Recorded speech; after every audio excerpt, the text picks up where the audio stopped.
Dalam suasana mencengkam itu, orang pergi cari Abu Bakar. Abu Bakar bila dengar cerita lembik dia, dia datang ke rumah Nabi, terus menengok jenazah Nabi. Dia tengok jenazah Nabi dah ditutup dengan kain. Abu Bakar pun singkap bahagian kain yang tutup wajah Rasulullah. Dia buka je kain, dia menangis. Oh, dia menangis, ya Rasulullah. Dia cium kening Nabi. Kata Abu Bakar, bi abi anta wa ummi tibta hayyan wa mayyita. Demi Allah ya Rasul, aku kenal engkau daripada hidup sampai mati. Engkau masih hidup wangi, mati pun wangi juga ya Rasulullah. Menangis Abu Bakar. Ni sahabat dia. Sekali tidur dalam gua kena pukul macam-macam. Menangis dia. Dalam hadis riwayat Bukhari Muslim disebutkan bahawa Abu Bakar lepas cium kening Nabi, Nabi dah sejuk dah masa tu, dia pun menangis. Dia pun mengata, bi abi anta ya Nabi Allah, la yajma'ullah alaika mautataini ammal mautatul lati kutibat alaika faqad muttaha. Demi bapaku ya Nabi Allah, Allah tidak akan mengumpulkan padamu dua kali kematian. Sekarang kematian yang telah ditetapkan untukmu, inilah kematian yang sebenar. Umar pun keluar jumpa Abu Bakar keluar jumpa dengan Umar Al-Khattab. Abu Bakar kata, Umar, tenang. Tenang. Umar masih pertahankan Nabi tak mati. Sekejap itu, macam Isra Mi'raj je, untuk balik lah kan. Sabar. Dia explain kepada Umar, Umar tak nak dengar. Umar kata, tak, Nabi tak mati. Mana Nabi mati? Lagi Abu Bakar tengok Umar tak boleh nak makan, tak masuk nasihat. Dia tinggalkan Abu Bakar, dia tinggalkan Umar. Abu Bakar tenangkan pula sahabat yang ramai dah kumpul ni.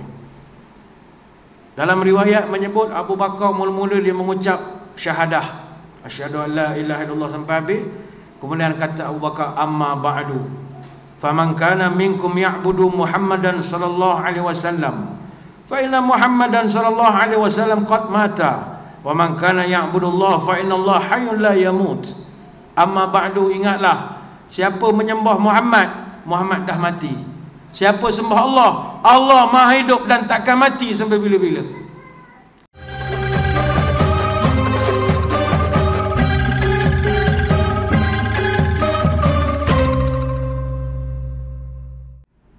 Assalamualaikum warahmatullahi wabarakatuh.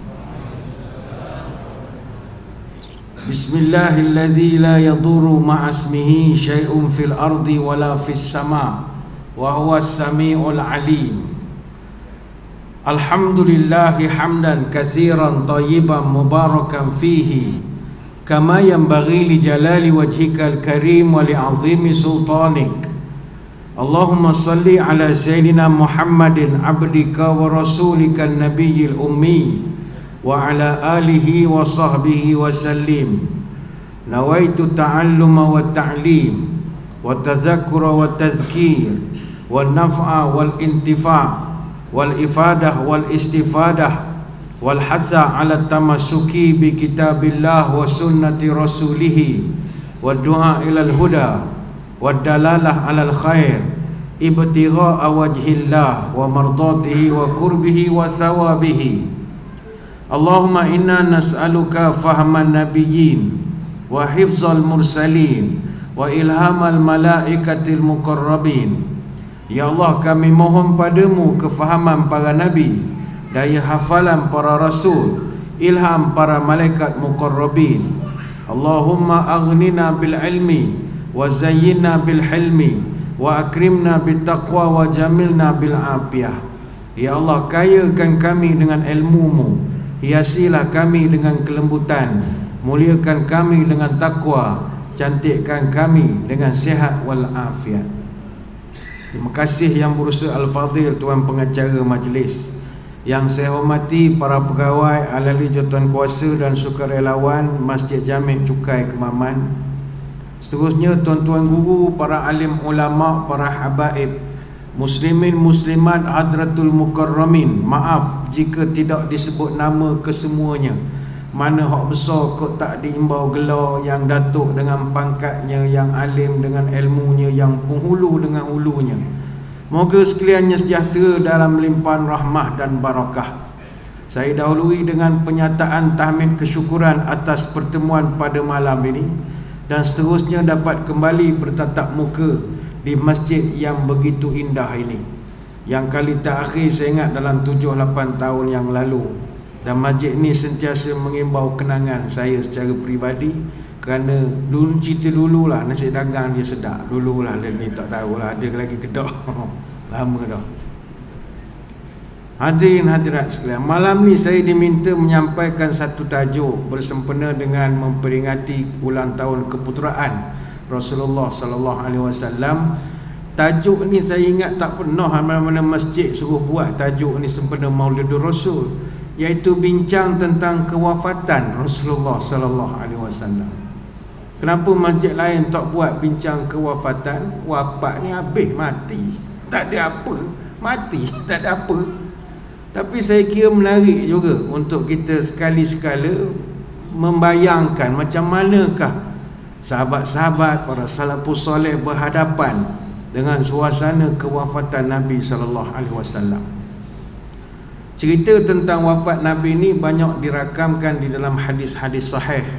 Pada malam ni saya nak kongsi ceramah yang pernah disampaikan oleh Syekh Profesor Dr. Sulaiman Ar-Ruhaili. Dia ni seorang ulama besar di Madinah, profesor dalam bidang usul fiqh di Universiti Islam Madinah.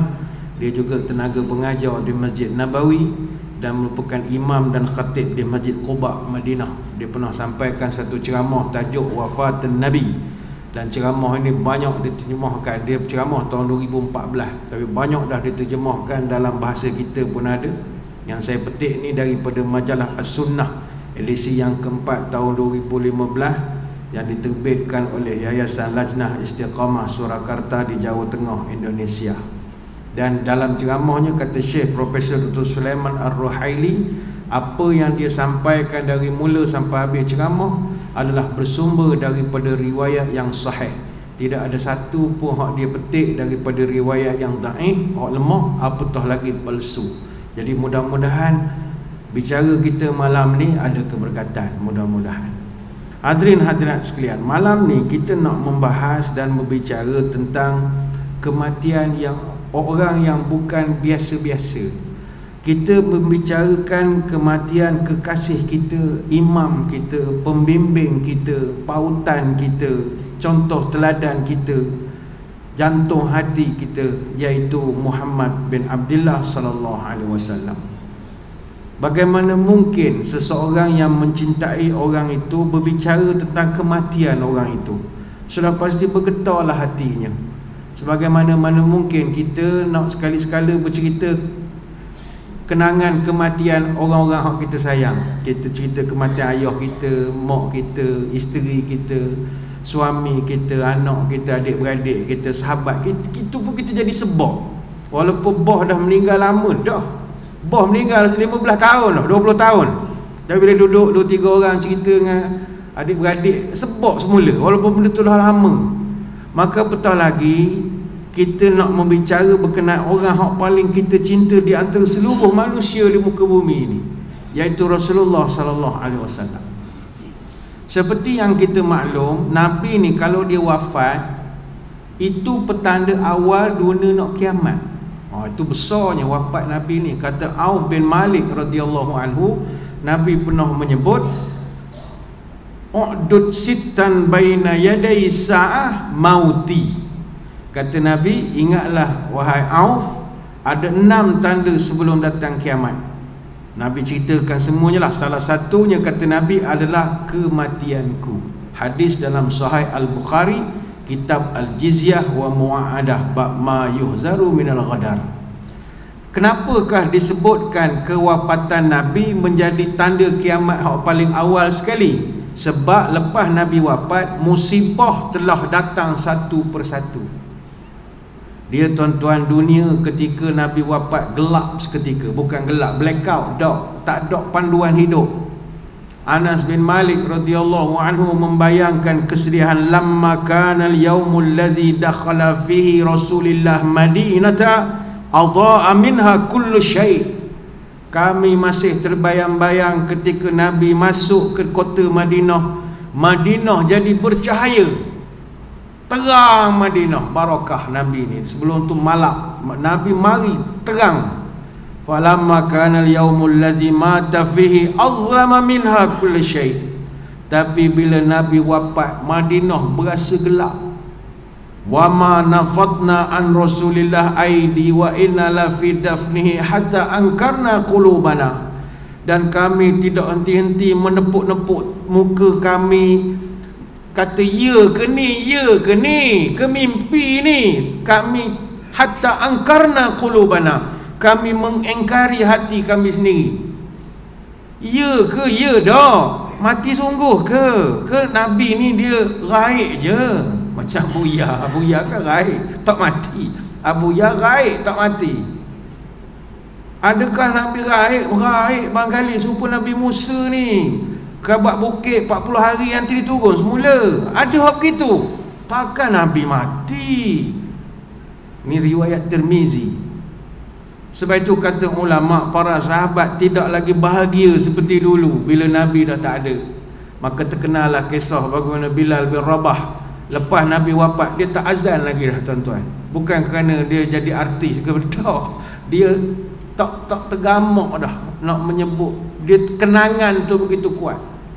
Dia baru nak sebut perkataan Allahu Akbar, Allahu Akbar, nangis dah orang. Orang nangis bukan suara dia sedap, nangis kenang ke Nabi. Allah ya Rasul, rindunya masa dia ada. Sebab azan yang sama. Bila bin Rabah pun bila sampai asyhadu anna Muhammad, diam, nangis. Nangis. Asyhadu anna, dia nangis. Sebab apa nangis? Kenang Nabi. Kata Allah, masa arwah ada duduk bawah tu dia senyum, sengih je aku azan. Cannot go. Pindah dia duduk Syam. Ramai orang masa tu tak karuan kehidupan mereka. Lepas Nabi wafat pula berlaku satu persatu musibah. Kata Imam Al-Qurtubi, perkara pertama musibah yang berlaku adalah kematian Umar Al-Khattab radhiyallahu anhu.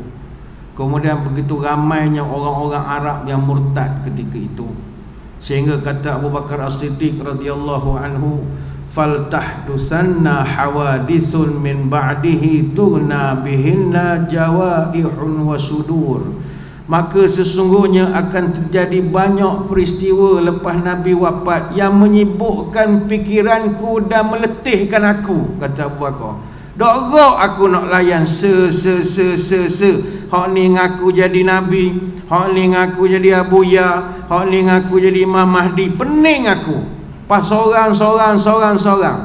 Kata Safiyah binti Abdul Muttalib, la amruki ma abki li faqdihi walakin ma akhsha minal harji atiya. Demi Allah, aku dulu bukan menangis kerana kehilangan dia, tapi aku menangis mengenangkan banyaknya musibah, terutamanya pembunuhan satu persatu berlaku selepas daripada Nabi wafat. Jadi Nabi ini bila dia wafat, orang semua tak karuan, bukan sedih, huru-hara kelang kabut. Bagaimanakah peristiwa detik-detik menjelang kewafatan Nabi? Ini banyak dikumpulkan dalam riwayat. Kita cerita mana hak sempat. Tuan-tuan bayangkan perjalanan ini. Saya bawa tuan-tuan menerawang ke terowong masa, menelusuri sirah sejarah dengan riwayat-riwayat yang dibawakan oleh para sahabat. Kata ulama, pada tahun 7 Hijrah Nabi telah berjaya melumpuhkan kekuatan Yahudi di Khaybar. Khaybar ni dia adalah pusat kekuatan orang Yahudi. Peti undi paling kuat sekali, tak tembus mana-mana orang. Kuat Khaybar ni. Tapi akhirnya dengan strategi bijak, Nabi dan orang Islam berjaya menakluki Khaybar. Jadi bila Nabi pun masuk ke Khaybar, orang-orang Yahudi pun ada yang dah berdamai, ada sign MOU, ada lompat parti dan macam-macam lagi. Okeylah, Nabi datang meraihkan. Tiba-tiba ada seorang wanita Yahudi, dia telah memberikan hadiah kepada baginda Nabi berupa daging kambing yang sudah dibakar, barbecue. Tetapi kambing itu dah diletak racun. Dalam riwayat menyebut dia letak racun hak paling banyak sekali pada bahagian peha kerana dia dah kaji Nabi ni sangat suka kambing bahagian peha. Maka ketika Nabi nak mula makan daging kambing itu, Nabi ambil sepotong dari bahagian peha, Nabi masuk mulut, Nabi kunyah. Sebelum sempat Nabi menelan daging itu, datang khabar kepada baginda Nabi bahawa orang Yahudi yang hadiahkan ini telah memumpuh racun pada daging itu. Lantas Nabi pun segera beritahu kepada sahabatnya yang sama juga nak makan daging sama. Nabi kata, tahan dulu, aku dimaklumkan ada racun. Racun itulah menjadi penyebab kepada kewafatan Nabi SAW. Kata Abu Hurairah radhiyallahu anhu, ketika sahabat nak makan daging, Nabi marah, irfa'u aydiyakum fa innaha akhbaratni innaha masmumatun. Angkat tanganmu daripada daging ini kerana telah sampai berita kepadaku bahawa daging-daging ini telah dibubuh racun. Hadis riwayat Abu Daud, Al-Hakim dengan Al-Baihaqi. Racun yang sudah terlanjur masuk ke mulut Nabi, menyerap jalan di dalam badan Nabi, menyebabkan Nabi jadi sakit-sakit. Sebab itu kata ulama, di akhir masa kehidupan baginda, pengaruh racun itu makin lama kuat. Satu ketika Nabi jatuh sakit, Nabi sempat beritahu kepada Aisyah, ya Aisyah, ma azalu ajidu ala ta'amil ladzi akaltu bi Khaybar fa hadza awanu wajadtu inqita'a abhari min zalika summi. Wahai Aisyah, saya dah mula rasa efek daripada makanan yang saya makan di Khaybar. Dia cakap kepada isteri dia, dan pada masa ini, pada ketika ini, urat saya ni rasa macam putus dek kerana pengaruh racun itu. Ini hadis Imam Bukhari dalam kitab sahih dia. Lepas pada masa itu, Nabi, dia boleh, kita kan boleh rasa badan kita kohor merosot, makin merosot. Nak jadi sebab lah, ada orang dia jadi sebab kau merosot sebab cocok baksing. Ada orang lepas cocok baksing merosot, dia salah ke baksing lah, macam-macam lah. Ada orang salah ke burger cheese, macam-macam. Nabi memang dia kena racun. Bila kesihatan dia merosot, dia dah tahu ajal dia makin dekat. Maka pada tahun 10 Hijrah, Nabi pun berajak buat haji yang akhir, dipanggil Hajjatul Wada'. Semasa haji itu pun sahabat dah nampak Nabi ni lain. Dia punya cara berpesan-pesan dia tu, cara orang macam tak jumpa dah lepas ni. Antaranya Nabi pesan pada jemaah, khuzu manasikakum la'alli la alqakum ba'da ami hadza. Kamu semua tengok molek-molek cara aku buat haji ni, ambil cara aku buat ni, ikut. Mana tahu tahun depan tak jumpa dah lagi. Itu kan ayat-ayat orang tak jumpa dah. Dia kata takut tak jumpa dah lagi kita selepas daripada ini.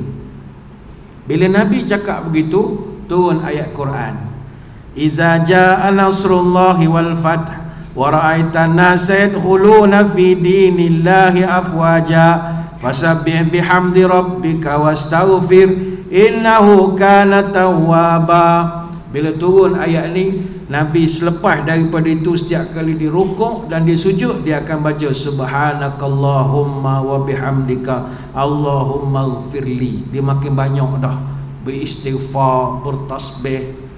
Ini orang baik-baik tuan-tuan, dia nak mati dia ada tanda kan? Jadi dia boleh beramal. Kita tak tahu tanda, tak tahu bila mati kita ni. Itu tak tahu, kadang tengah main daun teruk mati, Allah susah tu. Sebab kita tak tahu. Kalau tahu nak mati bila, duduk masjid, tak keluar-keluar, duduk masjid, minta lah mati tengah nyanda tiang, tapi tak dapat. Sebab kita tak ada geruh. Lepas Nabi habis haji, ini momen dia dah hujung-hujung lah.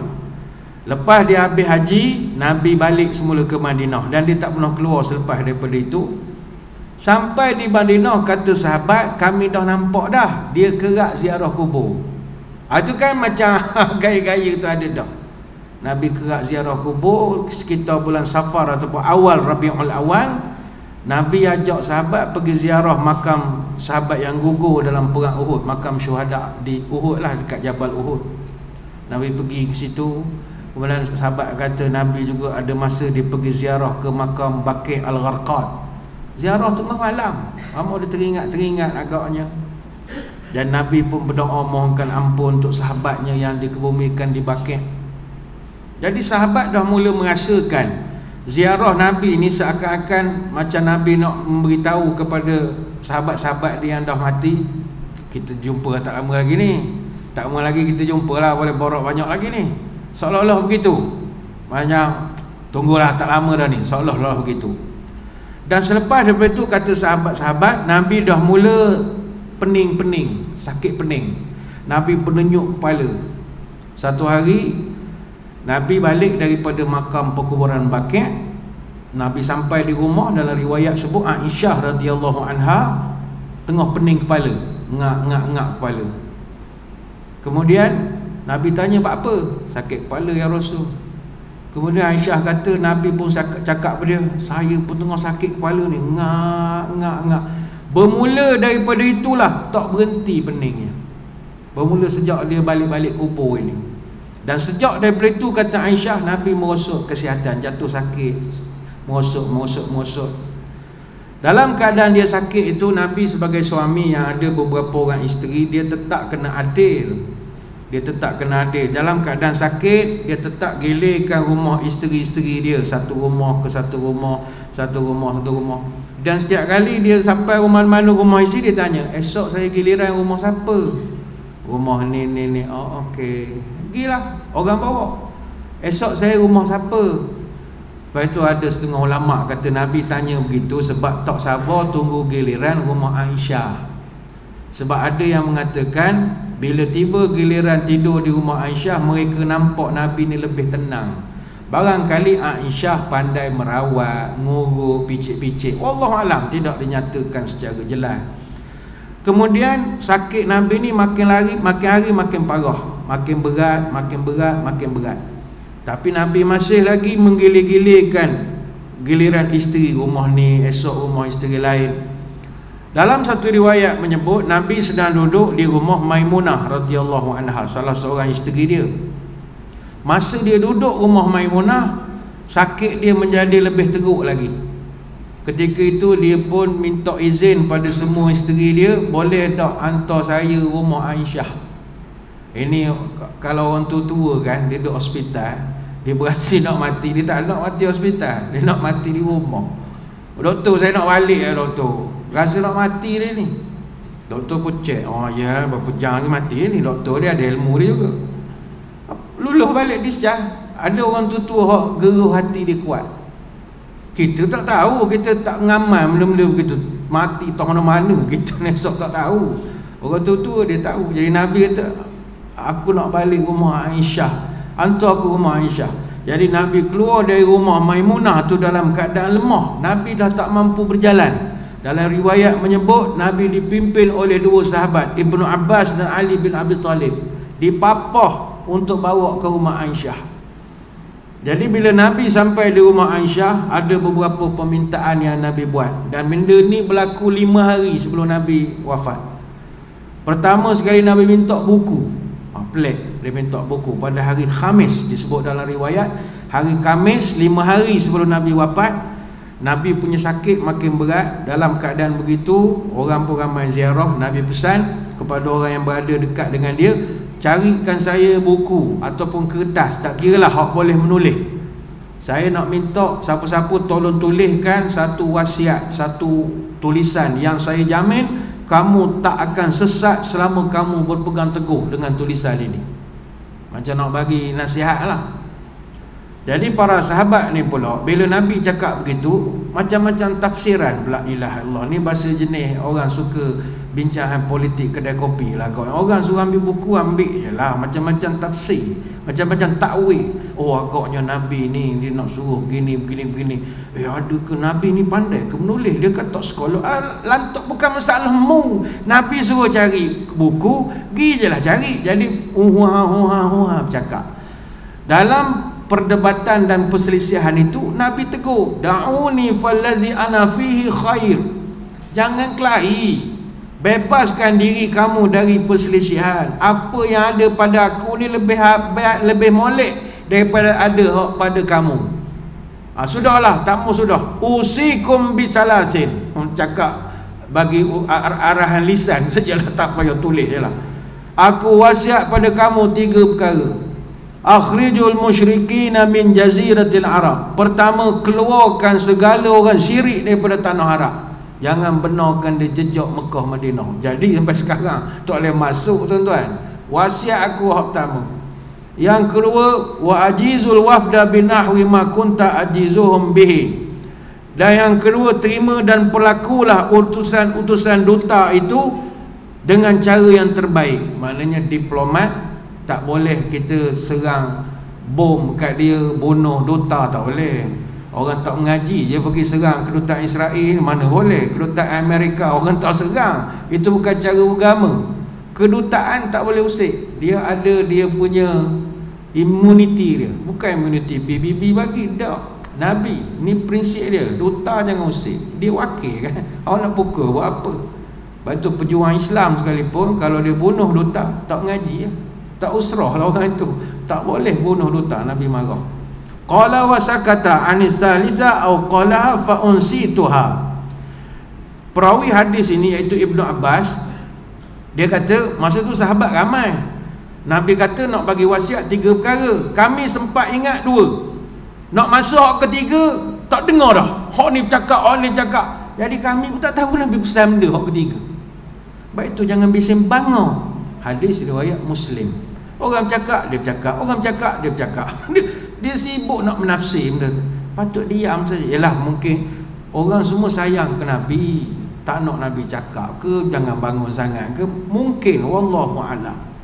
Itu Nabi pertama Nabi minta. Yang kedua dalam riwayat sebut Nabi minta sebekas air. Kenapa Nabi minta sebekas air? Masa tu dalam riwayat mencatatkan Nabi demam yang sangat panas. Jadi Nabi minta diambilkan air yang agak sejuk.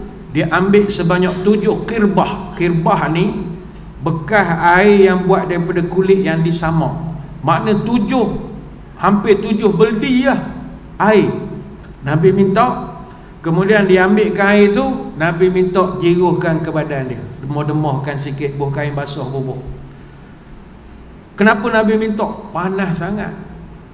Maka Aisyah radhiyallahu anha dan beberapa orang sahabat duduk kat Nabi dekat dengan mikhdab. Mikhdab ni satu bekas yang biasa digunakan untuk buat mandi.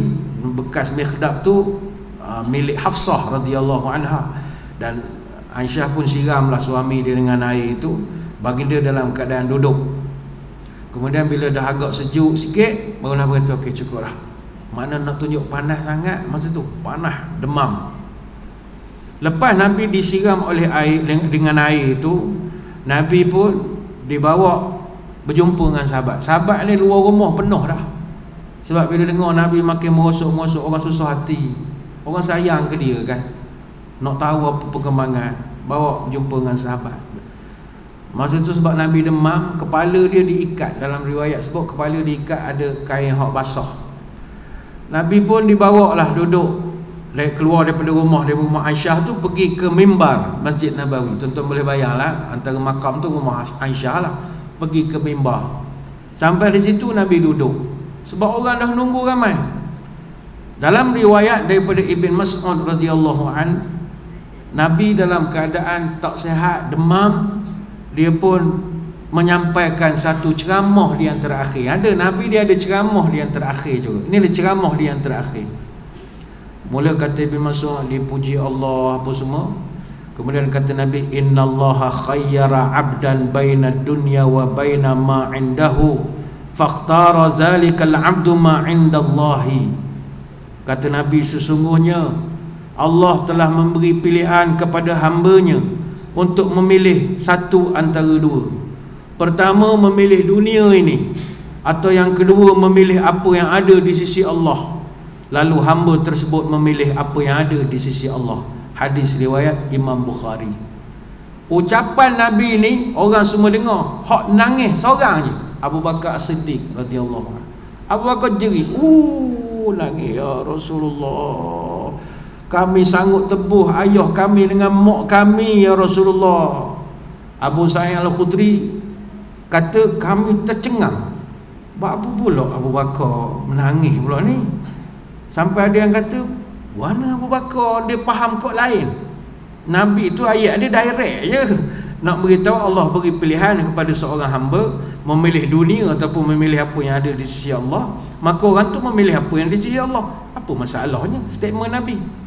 Rupanya Abu Bakar ini dia sebab rapat dengan Nabi, dia ada kemampuan untuk read between the lines. Dia boleh melihat yang tersirat di sebalik yang tersurat. Yang dimaksudkan sebagai hamba Allah itu adalah Muhammad sallallahu alaihi wasallam. Allah suruh dia pilih, nak dunia ke nak balik pada dia. Dan Nabi kata dia nak pilih balik pada Allah. Yang itu yang Abu Bakar faham. Jadi kata Abdullah bin Mas'ud, bila Nabi tengok Abu Bakar menangis, maka Nabi pun kata, ya Abu Bakrin, la tabki, inna amanna nasi alayya fi suhbatihi wa malihi Abu Bakar.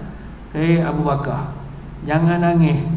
Sesungguhnya orang yang paling baik dengan saya dari segi tak sayang duit, dari segi persahabatan yang setia, tak lain tak bukan kamu lah wahai Abu Bakar. Tak ada dah orang lain. Sahabat setia, tak pernah sakit kepala kawan, susah senang bersama, duit tak kira, duit awak, duit saya, duit awak, tak pernah kira.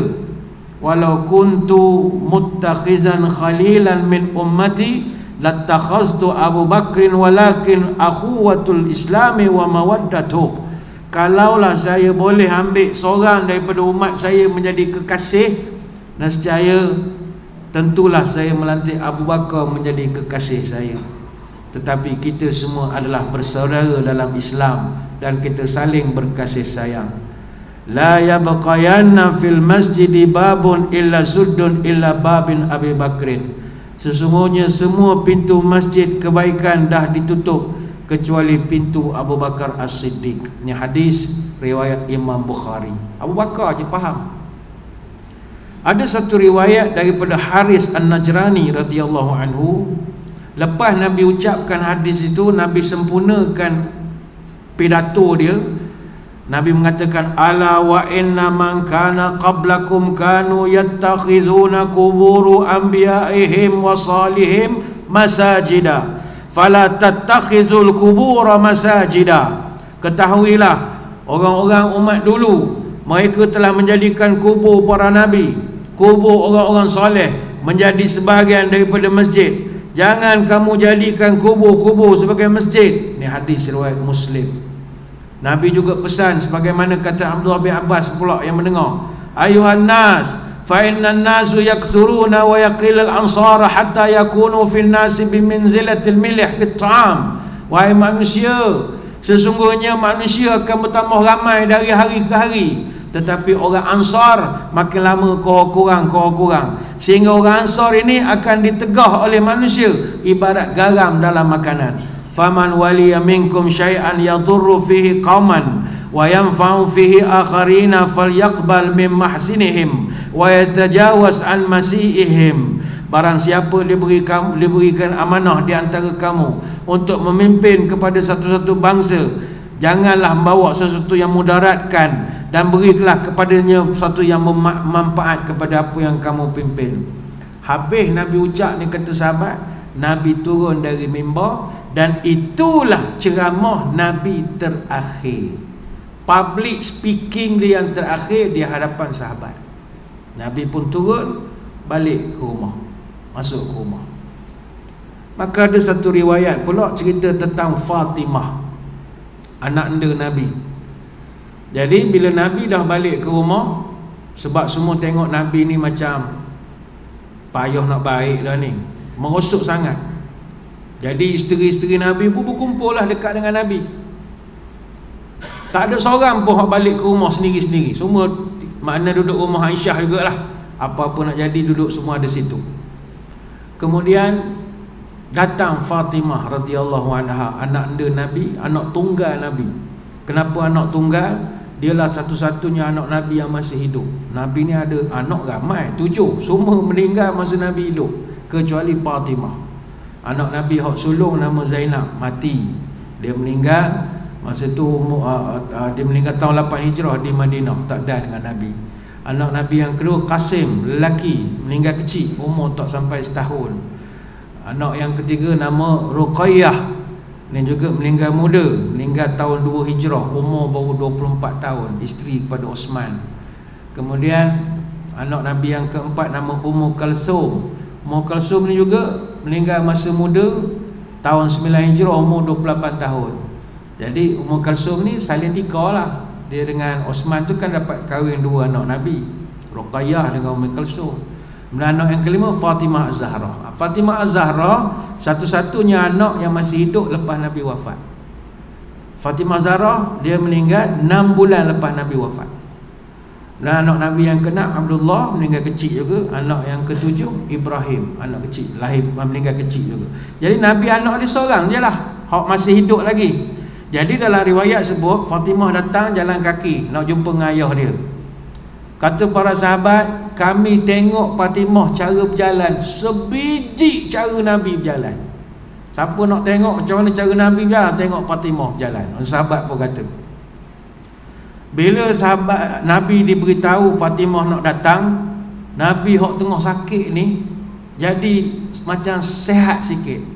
Dia mana-manalah mau ayah kan, kalau tak sehat anak balik bangun juga. Tuan-tuan, kita suka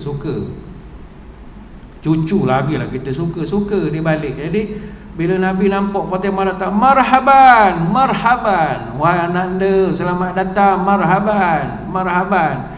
Kemudian Nabi panggil Fatimah. Nabi bagi isyarat, tak dia nyatakanlah tangan Nabi macam mana kita agak sajalah. Nabi masih ni lah, sekejap. Nabi tak sihat, duduk sebelah dia. Rupanya Nabi panggil dia, ada nak bisik sesuatu. Kemudian Nabi pun beri isyarat, Fatimah datang dekat dengan telinganya ke mulut Nabi. Nabi pun cakap, orang lain semua tak dengar. Selepas Nabi bisik itu, Fatimah nangis. Nangis. Lepas tu Nabi panggil lagi, bisik sekali lagi, ketawa pula, senyum sampai setengah, sampai telinga. Habis daripada tu, Aisyah radhiyallahu anha sebagai isteri tertanya-tanya juga, bisik-bisik ni apa cerita. Jadi dia jadi penasaran, nak tahu apa cerita. Dia pun tanya Fatimah, bapa tadi abah cakap mula nangis, patut tahu apa cerita. Kata Fatimah, demi Allah saya takkan bocorkan rahsia. Dia kuat bukan rahsia tuan-tuan. Memang tak cerita sampai sudah, tak tahu apa cerita. Selepas Nabi wafat, barulah Fatimah buka cerita. Apa cerita sebenarnya? Rupanya dia cerita pada Aisyah, Nabi sampaikan kepada saya bahawa Jibril datang khatam Quran dengan Nabi setahun sekali. Tiap-tiap tahun kan Nabi dia datang untuk baca Quran dengan Nabi, tadarus Quran bulan Ramadan. Tetapi ada satu tahun tu dia mari 2 kali. Jadi kata Nabi, abah rasa abah tak lama dah. Sebab kalau dia datang khatam Quran 2 kali, makna seolah-olah tahun depan dah tak ada lagi. Tu dia jamak terus je. Jadi menangislah Fatimah, abah mati pula dah. Ingat kan sakit sekejap je. Mai sini bisik lagi. Nabi bisik, lepas abah mati awak mati. Oh dia senyum. Oh tak jumpa lah. Taklah lama. Kalau kita lah beritahu mati, sedih kau tuan-tuan. Mati pula dah, Allah. Tapi sebab dia anak dengan ayah kan suka. Dalam riwayat yang lain ada pula katanya Fatimah dibisikkan oleh Nabi, wahai Fatimah, tidakkah engkau suka menjadi sayyidah umat ini, menjadi pemimpin umat ini, sayyidah mukminin. Jadi Fatimah pun ketawa lah, rasa macam tak pernah sabar. Gitulah. Jadi ada 2 riwayat yang berbeza. Semasa Nabi di rumah Aisyah tu juga, isteri-isteri Nabi kan ramai duduk di situ. Ada satu riwayat yang menarik juga, perbualan antara Ummu Salamah dan Ummu Habibah radhiyallahu anhumah. Ni dua-dua ni isteri Nabi. Masa Nabi tengah sakit tu, jadi isteri-isteri Nabi ni borak sama dia. Antaranya Ummu Salamah dengan Ummu Habibah.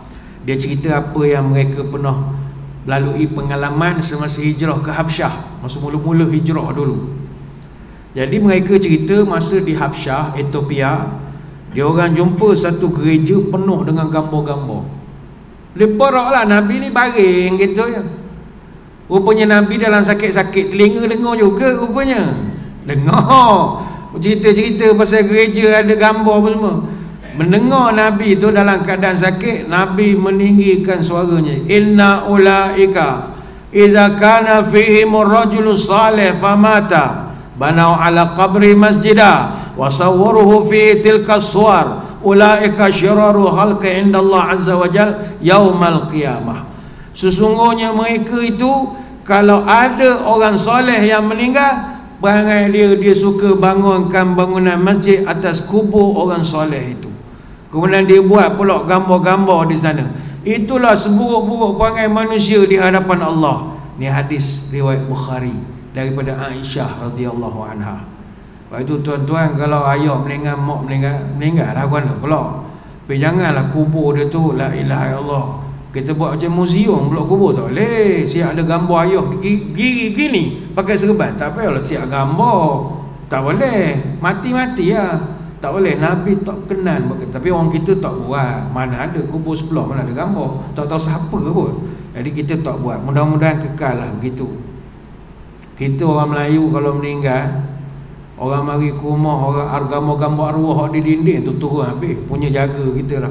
Gambar convocation dia pun kita turun. Kita ada hormat sikit lah. Ada satu riwayat yang menarik juga. Ini masa Nabi dah di ujung-ujung dalam keadaan dia baring begitu, iaitu bagaimana Nabi prihatin terhadap semayang. Semayang khususnya di kalangan para sahabat.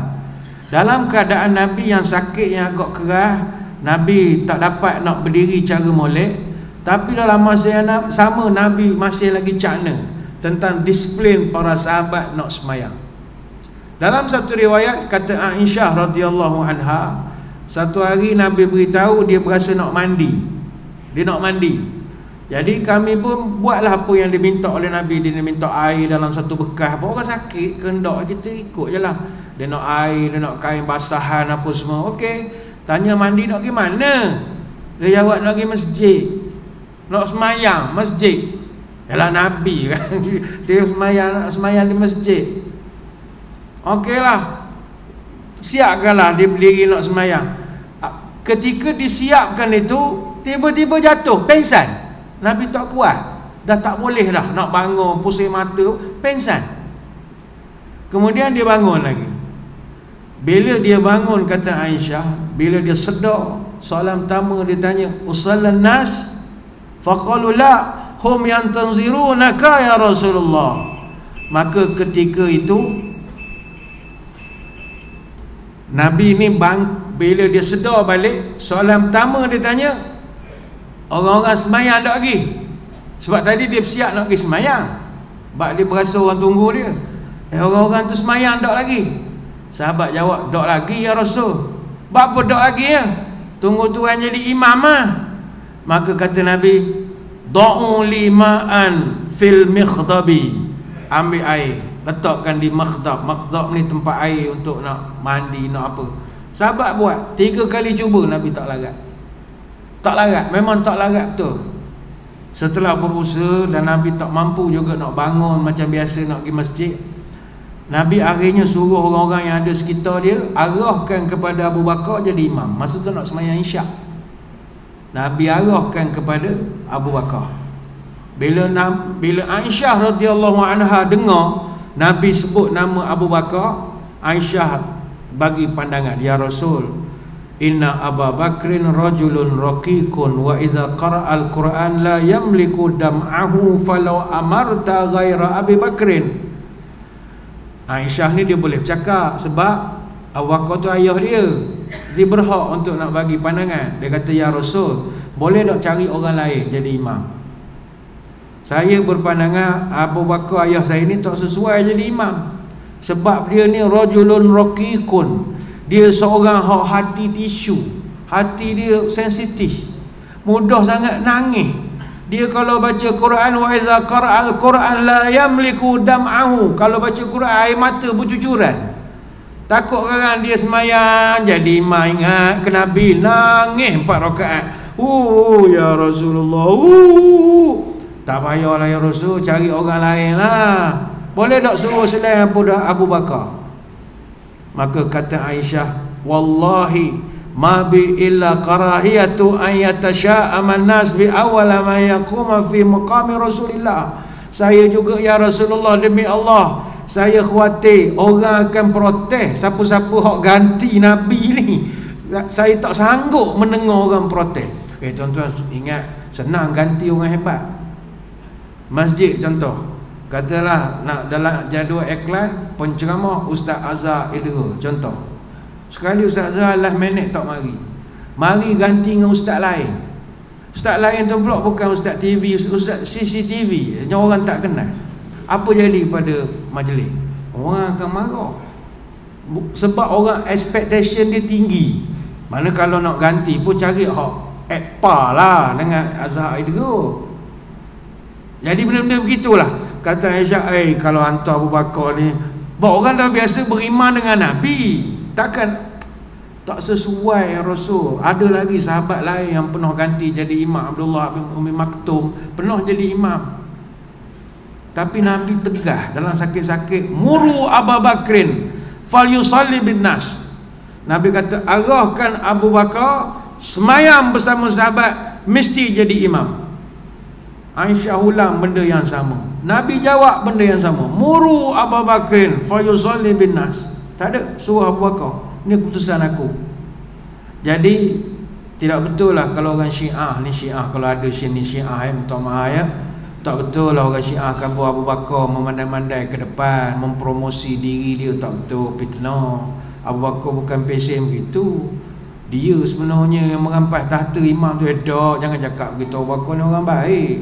Kata Aisyah radhiyallahu anha, fa arsalan nabi ila Abi Bakrin bi an yusalli bin nasi fa shalla Abu Bakrin tilkal ayyam. Nabi hantar orang suruh Abu Bakar, bukan Nabi suruh sendiri. Dan bukan Abu Bakar offer diri dia, Nabi suruh wakil dia beritahu Abu Bakar. Ada lantikan.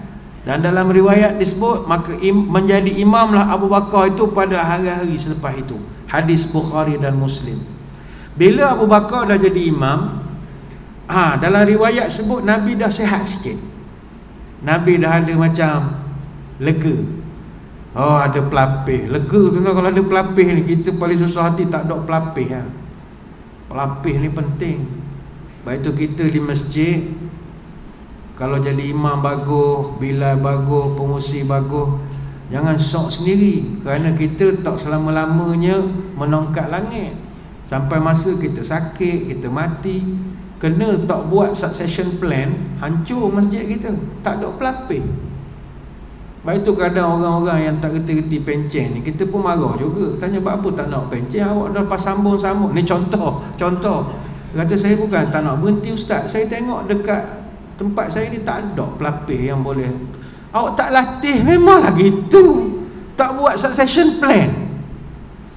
Bila kita tak wujudkan pelapis, hantar pergi kursus latihan kepimpinan untuk nak jadi pasukan pelapis, sampai bila-bila dia tak reti mengganti kita. Kita pun syok sendiri. Kalau tak ada saya tutup syarikat ni ataupun jabatan. Dah, awak tak buat succession plan. Nabi buat pelan pelapis.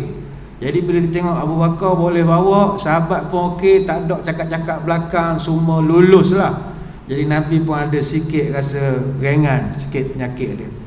Jadi bila sakit Nabi tu agak ringan, Nabi pun keluar dari rumah nak pergi masjid, tapi masih dipapah oleh dua orang sahabat. Ketika berjalan menuju ke masjid, Aisyah perhatikan.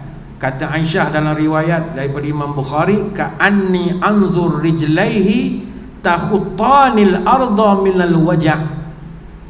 Walaupun Nabi sihat, tapi aku tengok kedua kaki Nabi bila dia nak ke masjid membentuk satu garisan di tanah. Maknanya Nabi seret kaki dia. Maknanya Nabi tak kuat lagi, tapi saja nak tunjuk dia okey. Dia tak nak orang sedih. Kata, ni hadis Bukhari. Kata Aisyah, aku rasa dia sakit lagi, tapi dia nak tenangkan para sahabat. Jadi bila Nabi pergi ke masjid, setibanya di masjid, Abu Bakar sedang jadi imam. Jadi ketika itu semua merasakan kedatangan Nabi ini niatnya nak semayang lah, nak join sekali. Jadi masing-masing dah standby, Nabi nak masuk dalam saf. Abu Bakar pula yang tengah jadi imam, bila dia perasan jeling-jeling Nabi dibawa oleh sahabat, dia pun standby nak undur belakang. Letak jawatan selalu sebab dah bos besar mari. Dia niat nak jadi makmum dah. Tapi Nabi beri syarat pada Abu Bakar, teruskan. Abu Bakar pun tak jadi, ribah belakang, masuk giadi, jalan semula, jadi imam balik. Kemudian Nabi ini dipapah oleh sahabat, didudukkan, dan Nabi semayang dekat dengan Abu Bakar. Jadi Abu Bakar pun, dia pun semayanglah bersama. Dan kejadian ini terjadi dalam solat Zuhur pada hari Khamis. Dan inilah solat terakhir yang dilaksanakan oleh Nabi secara berjemaah dengan para sahabatnya. Lepas pada itu Nabi jatuh sakit semula. Lepas pada itu yang last, waktu Nabi jatuh sakit semula, sakit makin parah. 3 hari sebelum Nabi meninggal, Nabi pesan pada sahabat, ahsinuz zanna billah, berbaik sangkalah kamu pada Allah. Nabi ulang dulu 3 kali, baik sangka dengan Allah. Apa-apa pun baik sangka dengan Allah. Nabi tak nak kalau dia mati ke dia apa ke, orang kata macam-macam. Kenapa ni ya Allah? Why? Jangan why. Why me ya Allah? Why me? Tuhan mudah, why not ya? Why not? Apa nak why me bro? Jadi bila Nabi dah jadi semakin luar biasa sekali, panas demam itu, dalam satu riwayat kata Abu Sa'id Al-Khudri radhiyallahu anhu, saya pergi ke rumah Aisyah nak ziarah Nabi. Ketika itu yalah Nabi orang tak ramai, saya dengar Nabi merintih sakit. Biasa dia tak merintih. Malah aduh ni contoh ayat kita. Aduh sakit. Seolah begitu. Cakap Arab ni, cakap Melayu ni contoh sajalah. Sakit. Jadi kata Abu Sa'id, saya pun letak kedua tangan saya ke tubuh Nabi yang sedang berselimut. Saya rasa selimut tu pun panas juga. Allah, panasnya ya Rasul. Kata Abu Sa'id, berat sakitmu ya Rasulullah. Orang kata Nabi, inna kazalika yudha'afu lanal bala'u wa yudha'afu lanal ajru. Inilah kita semua, beginilah gayanya. Ujian kita dilipat gandakan, mudah-mudahan pahala pun lipat ganda juga, kata Nabi. Sakit. Sama juga Abdullah bin Mas'ud radhiyallahu anhu, dia berikan keistimewaan ziarah Nabi juga. Kata Abdullah bin Mas'ud, saya datang jumpa Nabi masa tu juga tengah demam panas, merintih kesakitan. Saya pergi dekat Nabi, saya rasa badan dia panas, lebih panas daripada orang demam biasa. Sampai kata Ibn Mas'ud, ya Rasulullah, innaka latu'aku waq'an syadida. Ya Rasul, apa panas ni lain daripada orang lain demam ya Rasul, macam cerit air. Panas sangat, bukan panas biasa, panas lain ni ya Rasul. Jawab Nabi, ajal, ini aku kama aku rajulani minkum. Ya, saya ni kalau sakit, saya punya sakit tu double berbanding umat saya. Kalau orang demam 40 Celsius, saya 80. Seolah begitu, air panas 100, kurang sikit. Nabi panas betul. Maka kata Ibn Mas'ud, zalika anna laka ajraini. Adakah Tuhan buat begitu panas double pada orang ni sebab nak bagi pahala banyak ya Rasul? Ajal, zalika kazalika. Begitulah gaya-gayanya. Lagi parok saya kena, lagi banyak pahala saya dapat. Hadis riwayat Bukhari dan Muslim. Kemudian Nabi pun minta selai kain, dia tutup muka dia, kain lembap tutup muka dia. Dan kalau dia ada sedikit berkurang balik, dia buka balik. Panas sangat tuan-tuan. Zaman tu bukan ada Pocoyoco benda kenama tanpa dahi, tak ada. Kortal tak ada, Panadol tak ada. Allah, bagi kita hok pernah demam, kita faham lah macam mana rasanya demam. Ini pula demam hok double panas dia. Ini Nabi sayang pada umat dia. Tapi kata sahabat, dalam keadaan dia sakit-sakit itu, dia tak lupa nasihat orang keliling dia. Dan antara nasihat penting sebelum dia dah tak berapa nak bercakap sangat, ini Nabi, dia lain, dia jiwa pendekar kan. Dia kata, laknatullah alal yahudi wan nasara ittakhadhu qubur anbiya'ihim masjida. Kata Nabi, semoga Allah melaknat Yahudi dan Nasrani. Mereka terlalu suka menjadikan kubur-kubur Nabi mereka dalam buat-buatkan masjid. Nabi marah tu, hadis Bukhari Muslim. Jadi bila Nabi jatuh sakit berat semula, Abu Bakar pun teruskanlah bertugas sebagai imam. Jadi Abu Bakar ni hari-hari lah bertugas jadi imam, sahabat pun dah boleh terima. Satu hari mereka nak sembahyang subuh, Abu Bakar jadi imam. Hari itu adalah hari Isnin 12 Rabiul Awal. Hari Nabi meninggal. Hari Nabi meninggal, hari subuh. Jadi baginda pun ketika itu Abu Bakar nak sembahyang, Nabi buka penutup kain atau langsir bilik Aisyah tu, nampak sahabat tengah soft.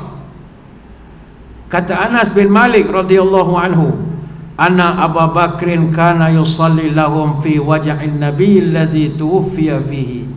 Abu Bakar pernah menjadi imam sembahyang ketika sakit Nabi membawa kepada kewafatannya. Hatta idza kana yaumul isnain wa hum sufufun fi salati fakashafa an-nabi sitral hujrati yanzuru ilaina wa huwa qa'imun ka'anna wajhahu waraqatu mushafin summa tabassama yadhaku.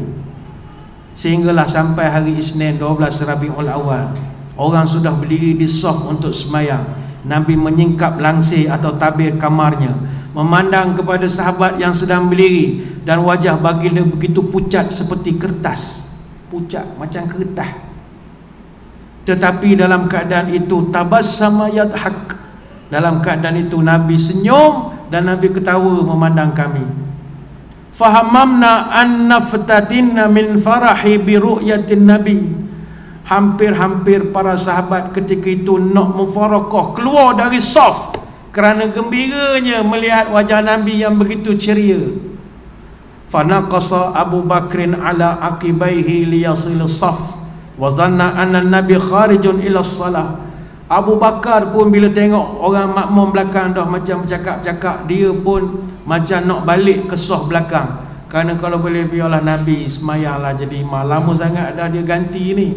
Tapi Nabi memberi isyarat pada kami teruskan. Fa asyara ilaina Nabi an atimu salatakum wa arkha sitra wa tufiya min yaumih. Nabi beri isyarat teruskan semayang.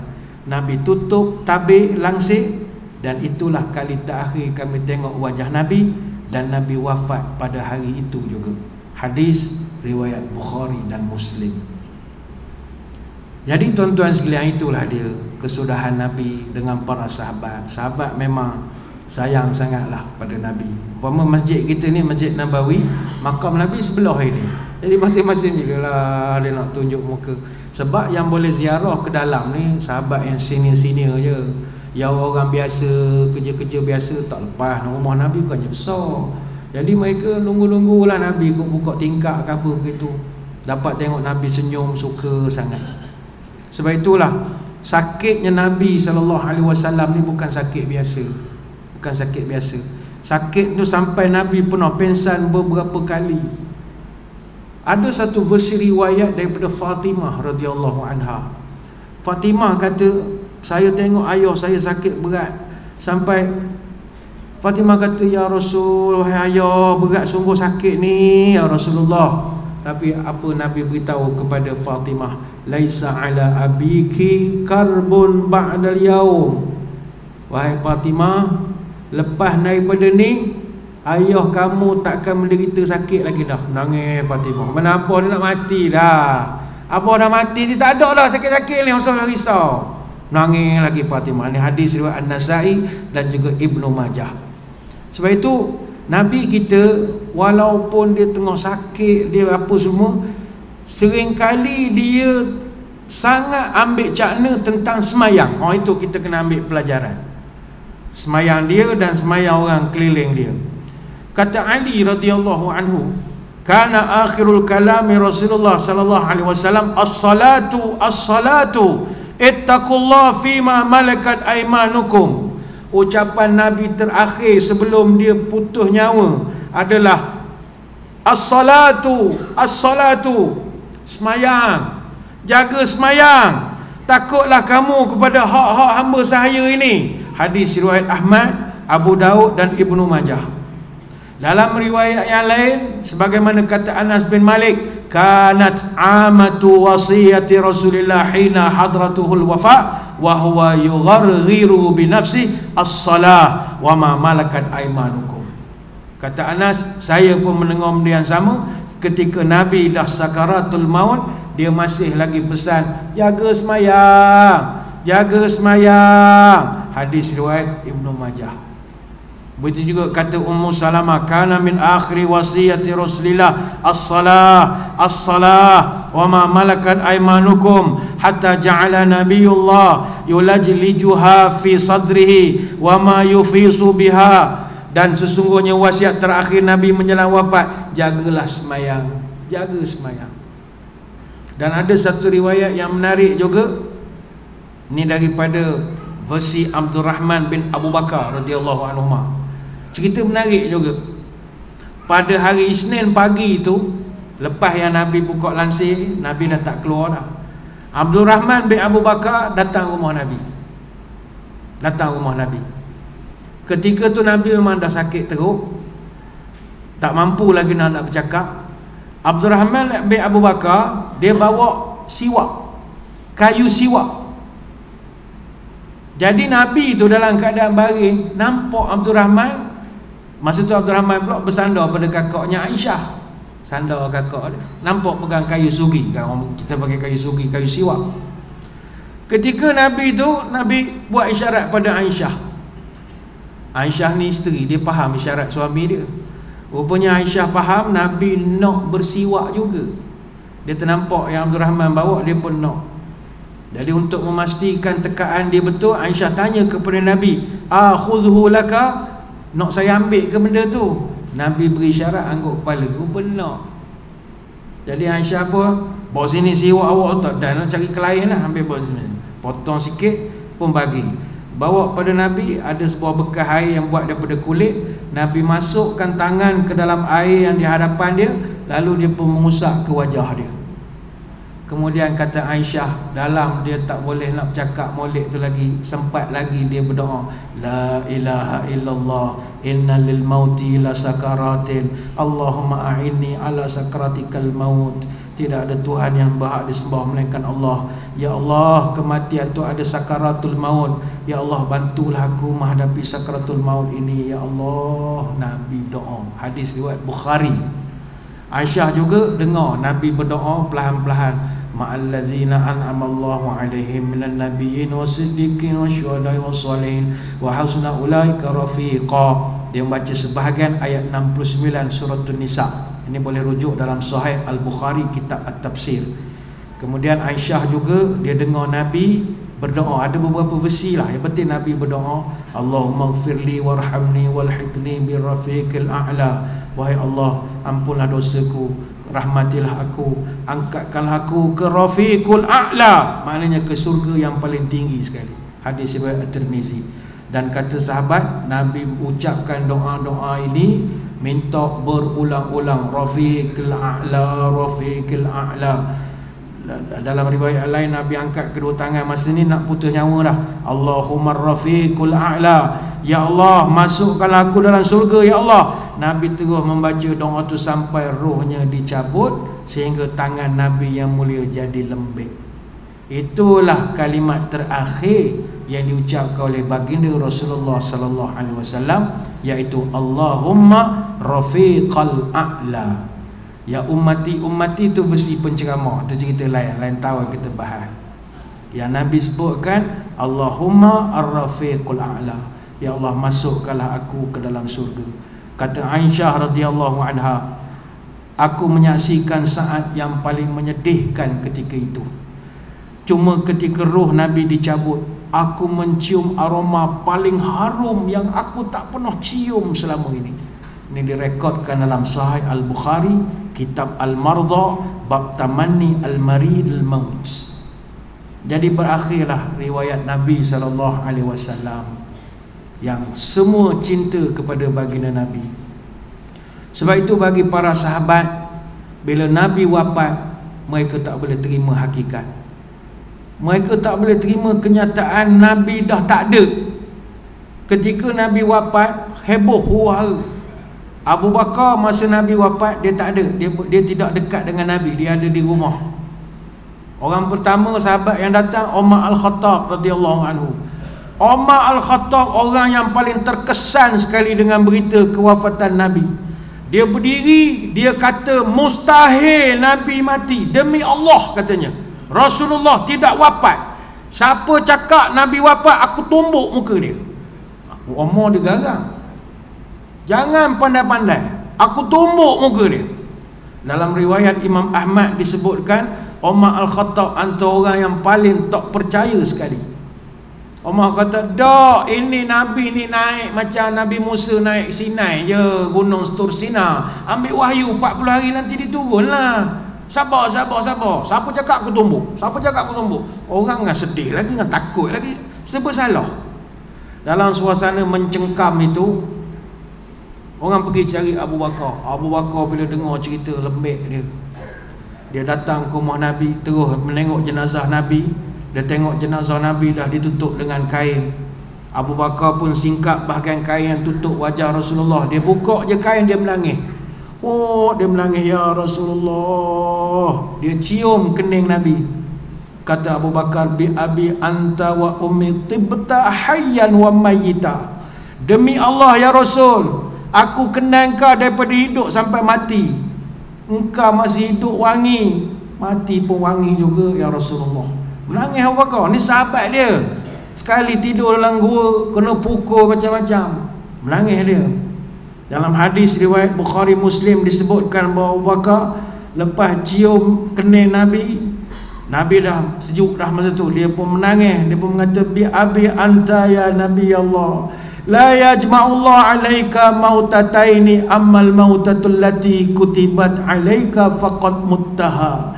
Demi bapaku ya Nabi Allah, Allah tidak akan mengumpulkan padamu dua kali kematian.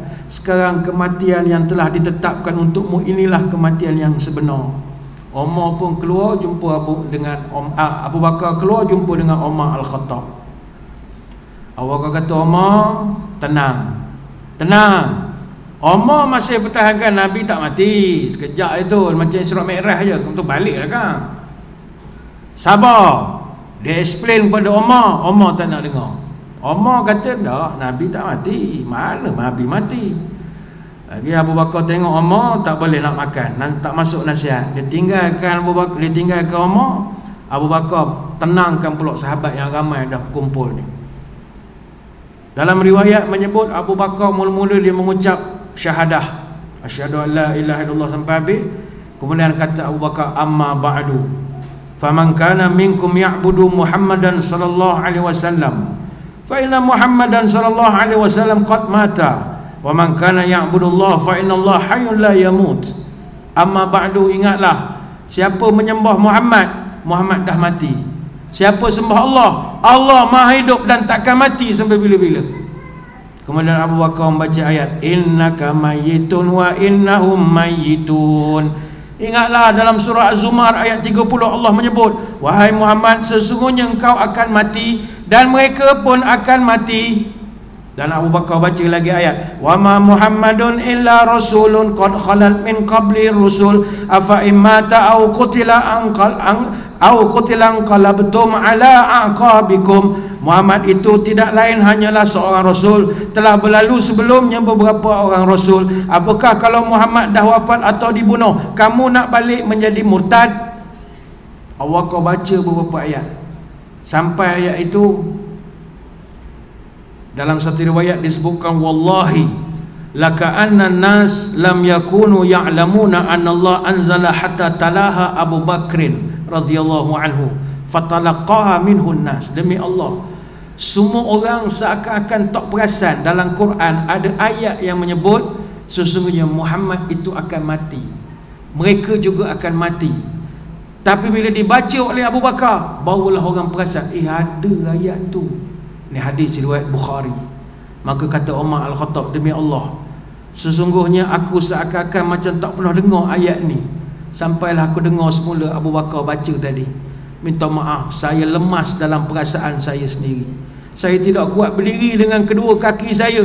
Saya berasa jatuh lembek lutut ketika Abu Bakar membacakan ayat itu. Kerana sekarang barulah saya tahu, rupanya sebenar-benarnya Rasulullah dah pun tak ada. Menangis dia, Umar Al-Khattab menangis. Umar ni dia sedih sangat dengan Nabi kita, sebab Nabi kita ubah dia jadi orang baik. Tu dia terhutang budi sangat. Umar ni tuan-tuan minta maaf lah ya, dia masa muda jahat, dia macam setan jahat, istilah saya lah.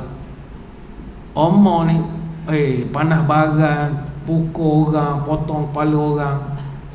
Dulu orang masa di jahiliah lah, kalau orang nak tidurkan anak waktu malam, orang sebut nama Umar. Tidur Umar datang, tidur budak. Punya bekengnya Umar, jahat macam setan, istilah saya. Tapi Nabi ubah dia slow-slow jadi orang yang masa muda jahat macam setan, menjadi satu tahap. Nabi sebut, Umar, kalau mau lalu sebatang jalan, kalau jalan tu ada setan, setan lari lintang bukang, nampak ke apa? Beza tuan-tuan. Dulu setan ikut dia, sekarang setan lari nampak dia. Umar sayang sangat pada Nabi. Bukan Umar sajalah, seluruh sahabat-sahabat. Pendekkan cerita, dia buatkanlah persiapan nak ke bumi Nabi SAW. Nabi dikebumi agak lewat juga. Nabi meninggal hari Senin, dikebumikan hari Selasa. Tidak juga diuruskan sehari selepas itu, hari Selasa, sehari selepas Nabi wafat. Sahabat buat persiapan untuk nak kebumikan Nabi. Ketika nak memandikan jenazah, berlaku selisih faham, pecah atau ada ikhtilaf di kalangan sahabat.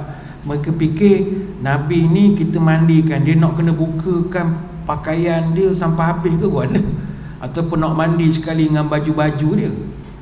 Keliru, sebab Nabi tidak beri panduan tentang itu.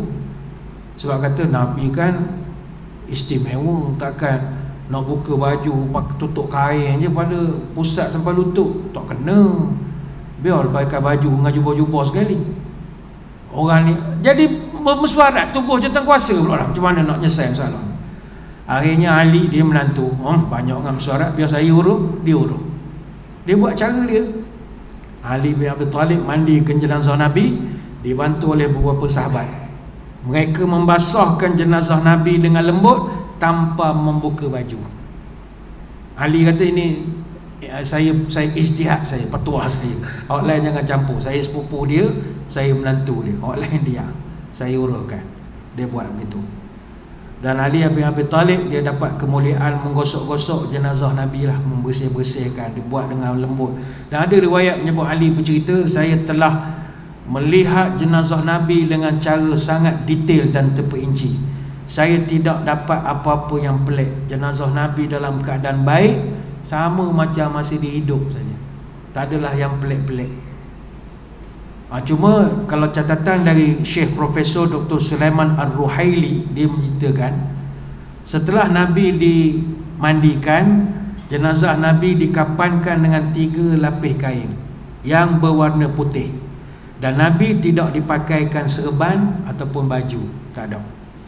Dan kata Syekh Profesor Dr. Sulaiman Ar-Ruhaili lagi, para sahabat solatkan jenazah Nabi sendiri-sendiri, tidak berimamkan macam kita biasa buat, atau macam di Mekah sekarang, salatu alal amwat rahimakumullah, ramai semayang. Dia semayang sendiri-sendiri. Dan solat jenazah Nabi dimulakan oleh orang lelaki-lelaki. Lepas orang lelaki-lelaki, budak-budak kecil pun mari juga semayang masing-masing. Kemudian wanita, terakhir sekali hamba-hamba saya pun datang juga. Jadi ini sebagaimana disebutkan oleh Syekh Profesor Dr. Sulaiman Ar-Ruhaili. Dah selesai nak ke bumi, baginda dimakamkan pada hari Rabu. Mana meninggal Isnin, Selasa urus jenazah, hari Rabu nak ke bumi. Dan baginda ditempatkan di rumah tempat Nabi mengembuskan nafas terakhir, di rumah Aisyah, yang ialah Nabi di situ habis, di situ diuruskan. Masa nak gali kubur, bincang pula lagi dah. Masalah mesuarat saja. Sahabat pening, nak buat lagu mana kubur Nabi ni? Apa pula? Nak buat lahat ke atau nak buat lubang gitu? Kita buat lubang, petok gitu, ataupun nak buat korek lahat pula pada tepi dinding tanah tu. Hai, payah juga ni, benda dia tak pesan ni. Akhirnya kita buat gini lah. Sembahyang istikharah dulu. Nak buat macam mana lubang kubur Nabi, buat istikharah. Minta Tuhan tunjuk. Sebab kebetulan di Madinah ketika itu ada 2 orang penggali kubur. Penggali kubur pertama, dia punya skill dia suka buat lahat. Dia pandai buat lahat. Ada pun orang satu lagi, dia buat lubang biasa je, buat lubang tanam. Jadi sahabat kata kita buat istikharah, kita tengok mana hak mari dulu. Siapa hak mari dulu, ikut cara dia. Setuju? Setuju. Jadi bila dah dapat keputusan, sepakat buat istikharah, diam-diam setuju, siapa hak mari dulu kita ikut. Kebetulan yang datang tu adalah orang hak biasa buat kubur hak ada lahat, liang lahat. Dan akhirnya kubur baginda Nabi SAW dibuatkan lahat. Dan Nabi dimakamkan dengan beralaskan sehelai kain merah. Kemudian diletakkan seketul batu yang ditancapkan di atasnya. Dan kuburan baginda ini ditinggikan sekitar 1 jengkal daripada tanah. Maka selesailah jasad Nabi SAW dikebumikan. Cumanya hadirin hadirat, ni di penghujung lah. Masa jenazah Nabi belum ke bumi, berlaku satu masalah di Madinah ketika itu yang dipanggil langkah Sheraton. Ada macam langkah Sheraton jugalah. Politik. Lepas itu politik ni payah cerita lah tuan-tuan. Tapi masa tu dia tidak panggil langkah Sheraton, dia panggil langkah Saqifah Bani Sa'adah. Berlaku ketika jenazah Nabi belum ke bumi pun. Apa sebab? Pakat berunding siapa nak jadi pemimpin. Sebab itu saya kalau orang tanya macam mana kita ni politik ni kalangan masyarakat Melayu, sahabat politik politik belaka. Politik ni payah nak kata tuan-tuan, power struggle kan, macam mana kita nak survive. Dia cerita Saqifah Bani Sa'adah ni cerita benar. Kalau tuan-tuan pergi ke Madinah, pergi ke Masjid Nabawi, pintu 326, sekitar 20 meter daripada pagar masjid, ada satu kawasan dia panggil Saqifah Bani Sa'adah. Saqifah ni maknanya balai rong, tempat bermesyuarat. Tuan-tuan cuba bayangkan, dia pintu 326 ni hala ke Hilton, belah ke hala belakang. Masjid Nabawi hak asal depan, kubur hijau. Jadi dia belakang, rupanya dia mesyuarat di belakang. Depan tu Nabi, sekujur jenazah Nabi tak selesai lagi. Masa jenazah Nabi sedang diuruskan, orang Ansar buat mesyuarat tergempur. Dia berkumpul, zaman tu tak ada hotel Sheraton, dia duduk di Saqifah Bani Sa'adah sajalah. Kumpul di situ nak bincang aturan kabinet bayangan. Nak bincang siapa nak jadi pemimpin sekarang. Ketika itu orang-orang Muhajirin, Abu Bakar, Umar, Ali, semua duduk jenazah. Pandang kiri kanan, orang Ansar tak ramai. Cerita tu nasib baik bocor. Mula dia nak buat mesyuarat tu cara sulit je, mesyuarat rahsia.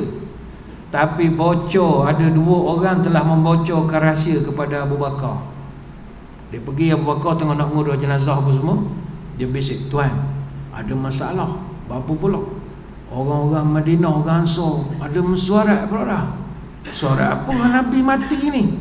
Mesyuarat nak tentu siapa jadi Perdana Menteri pula ni. Kacau sungguh. Abu Bakar mencuit Umar, kita pergi, kena selesai kan ni, kena selesai. Kerana keputusan dah keluar, majoriti 2/3, letih kita. Akhirnya pergi kejar. Mujur keputusan belum keluar. Kenapa keputusan belum keluar? Sebab orang Ansar pecah 2. Dia balik asal Aus dengan Khazraj. Puak Khazraj dia cadangkan Sa'ad bin Ubadah. Puak-puak Aus tak setuju. Orang kata, takkan puak awak pula jadi Perdana Menteri, kita orang tak layak ke? 70 orang kalangan puak Aus tak setuju. Jadi nasib baik dia sama dia pun tak clear lagi. Jadi bila Abu Bakar dengan Umar datang, wakil sekolah kan lah, macam ni ke awak Nabi kujur tubuh tak selesai lagi. Kata, Abu Bakar, benda ni kena selesai, ni kepimpinan, siapa nak lead kita, siapa nak arah-arah kita buat benda, dasar apa semua, benda ni mustahak. Okey, kita selesaikan cepat, jangan lama sangat. Jadi ketika itu dibincangkan, akhirnya dapatlah beberapa usul. Muhajirin, orang Mekah cadangkan Abu Bakar jadi pemimpin. Atas alasan Nabi dah tunjuk dia jadi imam 2-3 kali dah. Takkan tak geti-geti lagi. Berapa kali dah Nabi tunjuk dia jadi imam? Itu isyarat, takkan tak faham-faham lagi.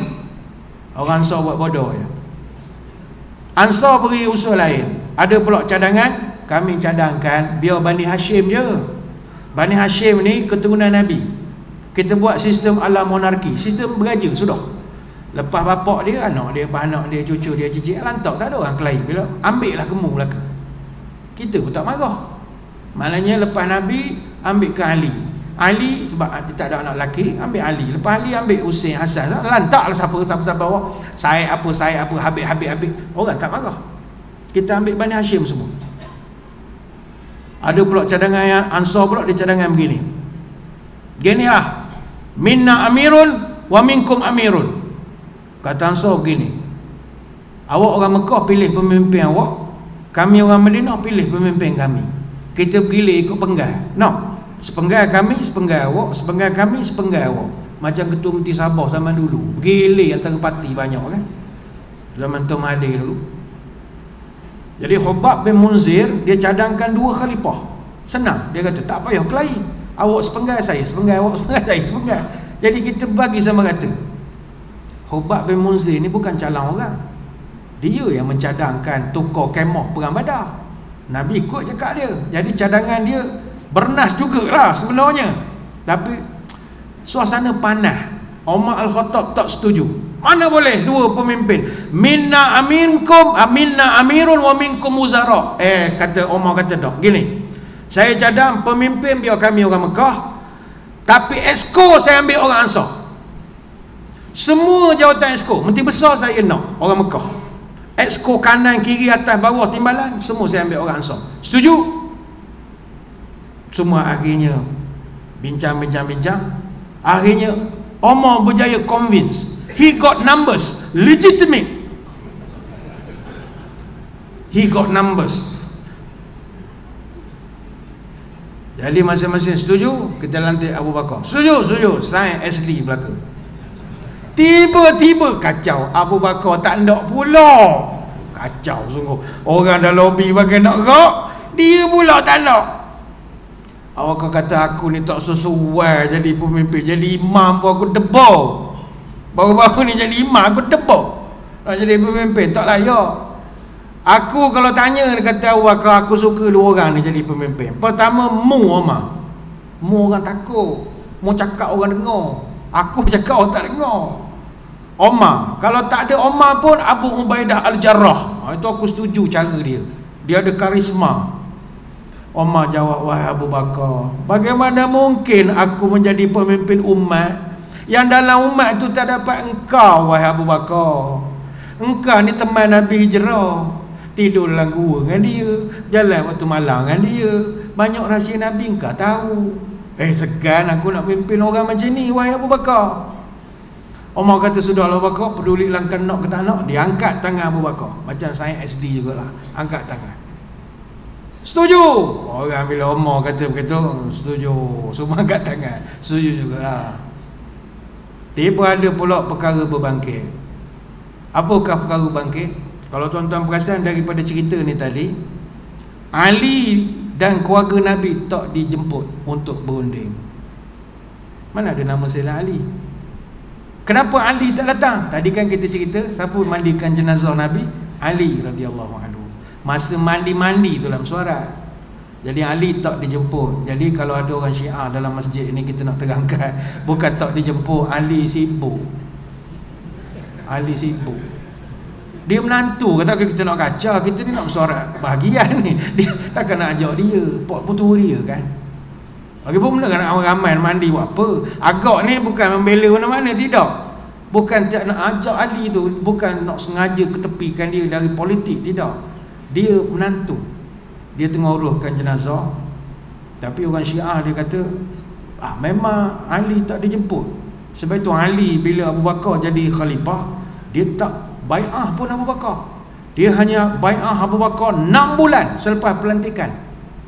Kita nak terangkan, kami ni ahli sunnah wal jemaah, nak kena bela Abu Bakar.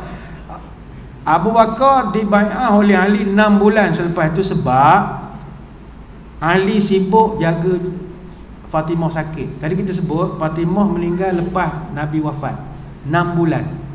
Jadi dalam tempoh itu dia menjaga Fatimah. Kalau ada hospital sekarang, kejap pergi medical check up, buat fisio, macam benda lah, banyak sibuk, tak ada nak politik ni. Tapi lepas daripada Fatimah meninggal, dia pun bujang balik, dia tak sibuk, dia bai'ah, sign SD, menyokong juga Abu Bakar As-Siddiq radhiyallahu anhu. Tentang kewafatan Nabi ni juga saya nak membetulkan juga, sebab minta maaf kalau ada Syiah dalam ni, saya rasa tak ada. Sebab cerita wafat Nabi ni antara penyebab kita dengan Syiah kelahi. Antara penyebab. Kita nak betulkan lah, mudah-mudahan dia boleh terima apa kita, bukan nak ajak kelahi ni, borok ni, borok. Kalau tuan-tuan perasan, lepas ni Syiah punya cerita lah, lepas daripada Nabi wafat, keturunan Nabi ni tak dapat harta pusaka. Ada orang bagi alasan nak bagi pusaka apa, Nabi tak ada harta. Nabi ada harta tuan-tuan. Nabi ada harta. Apakah harta Nabi? Banyak. Dalam hadis sahih menyebut, ni riwayat daripada Umar Al-Khattab, dia menceritakan keadaan ekonomi Nabi selepas perang Khaybar tahun 7 Hijrah. Kanat li Rasulillah salasu safaya Banu Nadir wa Khaybar wa Fadak. Nabi dulu ada 3 pilihan harta rampasan perang dia dapat. Ladang peninggalan Bani Nadir, ladang Khaybar dengan ladang Fadak. Fa amma Banu Nadir fa kanat hubusan li nawaibi. Hasil mahsul ladang Bani Nadir, Nabi gunakan duit untuk membiayai keperluan baginda sendiri. Itu Bani Nadir. Harta kedua dia ladang Khaybar. Wa amma Khaybar fajazaaha Rasulullah salasata ajza. Hasil mahsul daripada ladang puak Khaybar, Nabi bahagikan kepada 3 portion bahagian. Juz'aini bainal muslimin wa juz'an nafaqata li ahli. 2 bahagian Nabi bahagikan dengan masyarakat, dan bahagian ketiga Nabi gunakan untuk nafkah keluarganya. Jadi Nabi ada harta, Nabi ada duit. Nabi bukan minta sedekah, itu Nabi boleh sedekah hari-hari. Nabi ada duit. Isteri ramai tak ada duit, buat benda kahwin ramai. Nabi ada duit. Kalau literatul fiqh, daripada ladang Khaybar, Nabi nafkahkan kepada isteri-isteri dia. Tiap-tiap tahun, setiap isteri Nabi terima nafkah 100 wasak, iaitu 80 wasak kurma dan 20 wasak gandum. Wasak ni takar, satu wasak ni bersamaan 60 sok. Satu sok bersamaan 2040 gram ataupun 2.04 kilogram. Jadi Nabi ada duit sebenarnya. Baik, ringkas cerita. Bila Nabi wafat, dia ada harta. Fatimah, dia minta harta dia. Ini dalam naratif orang Syiah. Kononnya Fatimah marah kepada Abu Bakar sebab dia tak dapat mewarisi harta. Kata Aisyah, Fatimah binti Nabi, dia utus kepada Abu Bakar orang untuk minta harta arwah ayah dia, dan juga daripada harta fa'i yang Allah berikan kepada baginda di Madinah dan Fadak, dan dia minta 1/1 ghanimah di Khaybar. Tapi apa jawab Abu Bakar Siddiq radhiyallahu anhu? Inna Rasulullah qala la nurasu ma tarakna sadaqatun innama ya'kulu alu Muhammadin fi hadzal mal. Saya tak boleh bagi, kata Abu Bakar, harta pusaka ni tak boleh bagi, sebab Nabi pernah pesan personally dekat saya, kami tidak diwarisi, segala yang kami tinggalkan hanya sebagai sedekah, hanya saja keluarga Muhammad makan daripada harta ini. Maka Fatimah pun marah. Faghadibat Fatimatu bintu Rasulillah fahajarat Abu Bakrin falam tazal muhajiratu hatta tuwfiyat. Maka dikatakan marahlah Fatimah kepada Abu Bakar, dan dia tak menegur Abu Bakar sampailah dia meninggal dunia. Hadis riwayat Bukhari. Hadis ni tuan-tuan boleh jumpa, tapi jangan baca dengan emosional. Bila baca dengan emosional, dia jadi bacaan Syiah. Kita baca dengan ahli sunnah wal jemaah. Pertama, kita jangan campur hal orang tua-tua. Hal harta benda adik-beradik, pok-pok saudara ni, kita anak saudara duduk diam je. Jangan campur sangat. Harta pula bini kita pun kita jangan menyibuk-menyibuk sangat. Ni pula harta orang. Jadi kita tidak campur. Soalan yang kita nak tanya, betul ke Fatimah marah? Sekarang awak punya cara baca tu macam marah. Sebenarnya Fatimah tak marah. Riwayat fadak ni dalam kitab-kitab kita hanya ada daripada 3 orang saja. Daripada Abu Hurairah, dia tak sebut Fatimah marah.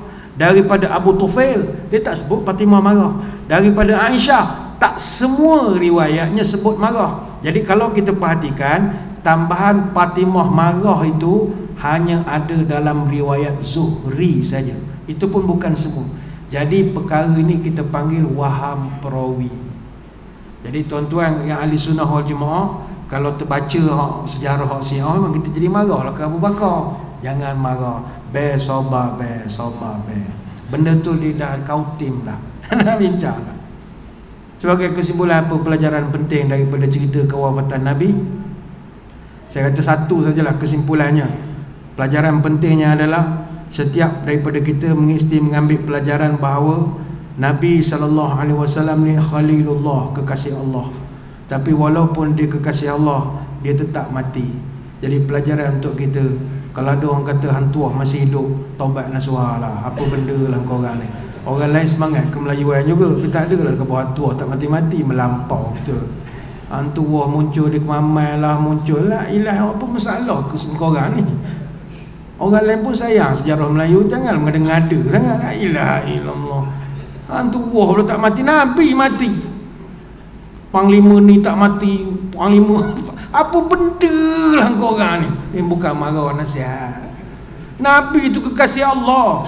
Panglima hitam kata belum tentu lagi kekasih Allah. Sibuk tak mati, ada dalam badan saya. Teruk. Biar kurang Buya. Sama ke Buya tak mati, mana boleh. Ni boleh sebut sebab nak gazet fatwa kan, tak lagi mengumpat. Bukan kita ngata dia dah, sebab pengikut dia. Sebab sekarang ni isu yang tengah sedang hangat, dia banyak dibincangkan di peringkat fatwa. Baru ni pun MKI bincang di Kuala Terengganu. Kita dapati antaranya adalah dia mendakwa Abu Ya, boleh sebut ya Abu Ya tu tak mati lagi. Abu Ya tak mati, dia apa nama, tak tahulah menjelma jadi apa, kita pun tak tahulah, pening kepala. Bahasa mudah gini, Nabi mati, la ilaha illallah. Takkan Abu Ya mu hidup lagi? Dia tak mana siapa. Ada pula jenis orang sayang sangat ke kucing. Dia tengok kucing aku ni macam muka arwah abah cara. Macam agak abah menjelma jadi kucing. Apa benda ni? Engkau nak sayang kucing, sayang lah. Jangan abah jadi kucing lah, roh dia masuk. Sudahlah mendengar-ngarut begitu. Nabi mati. Tak ada nak jadi kucing, jadi apa-apa. Moga-moga apa yang kita bahaskan malam ni memberi manfaat lah kepada kita bersama. Sekali lagi saya mohon maaf sebab tajuk kewafatan Nabi ni dia agak serius sikit. Sebab kita tak boleh nak mereka cerita, kerana mesti berlandaskan kepada sumber yang sahih. Jadi disebabkan benda ni adalah cerita yang memerlukan kepada sumber yang sahih, jadi penceritaan itu tak adalah dapat nak buat kelakar buaya sangat. Cerita wafat kan nak kelakar celah mana tuan-tuan. Nak kelakar tajuk lain kali ya. Saya ucapkan terima kasih lah di atas undangan. Mohon maaf sebarang kekurangan. Bertemu lagi pada lain-lain kesempatan. Sebelum berpisah, marilah kita rendah tangan berdoa. Moga majlis diberkati ilahi. A'udzubillahi minasyaitonirrajim. Bismillahirrahmanirrahim. Allahumma salli wa sallim ala sayyidina Muhammadin salatan tukhrijuna biha min zulumatil wahmi. Allahumma tawil umurana wa sahih ajsadana wa nawwir qulubana وثبت إيماننا وأحسن أعمالنا ووسع أرزقنا وإلى الخير قربنا وعن الشر أبعدنا واقض حوائجنا في الدين والدنيا والآخرة إنك على كل شيء قدير. Ya Allah, panjangkanlah umur kami dalam keberkatan, sihatkanlah tubuh badan kami, sembuhkanlah penyakit-penyakit kami, terangkan hati kami, tetapkanlah iman kami, molehkanlah amalan kami, luaskan rezeki kami, dekatkanlah kami dengan kebaikan, jauhkan kami dari kejahatan, kabulkanlah segala doa kami, sama ada dalam urusan agama, dunia ataupun akhirat. Subhanakallahumma wa bihamdika nashhadu an la ilaha illa anta nastaghfiruka wa natubu ilaik. Wa sallallahu ala sayyidina Muhammadin wa ala alihi wa sahbihi wa baraka wa sallam. Walhamdulillahi rabbil alamin. Sekadar itu, wabillahi taufiq wa hidayah. Assalamualaikum warahmatullahi wabarakatuh. Wallahu a'lam.